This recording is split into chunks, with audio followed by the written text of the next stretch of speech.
Hi అందరికీ. ఈరోజు Telangana special ఎర్రగడ్డ కోడిగుడ్డు కారం చేశాను. చాలా చాలా బాగుంటుంది. మీరు కూడా ట్రై చేయండి. పిల్లలకైనా పెద్దలకైనా చాలా ఇష్టపడి తింటారనమాట.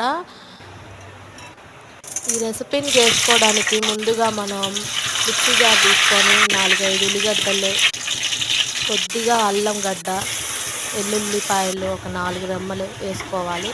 వేసుకొని వాటిని మెత్తగా గ్రైండ్ చేసుకొని పక్కన పెట్టుకో. తర్వాత ఒక బాండీ పెట్టుకొని దాంట్లో ఆయిల్ ఎక్కువగానే పడుతుందండి. ఈ కర్రీకి ఎక్కువగా పోసుకుంటేనే బాగుంటుంది.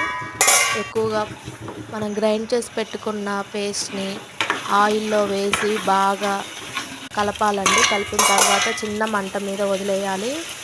ఒక 10 నిమిషాల తర్వాత మూత తీస్తే ఆయిల్ ఇలా పైకి తేలి ఉన్నప్పుడు మనం కొట్టి పక్కన ఉంచుకొని కోడిగుడ్లను అందులో వేసుకొని ఒక 10-15 నిమిషాలు ఉంచుకొని కొత్తిమీర వేసుకుంటే టేస్ట్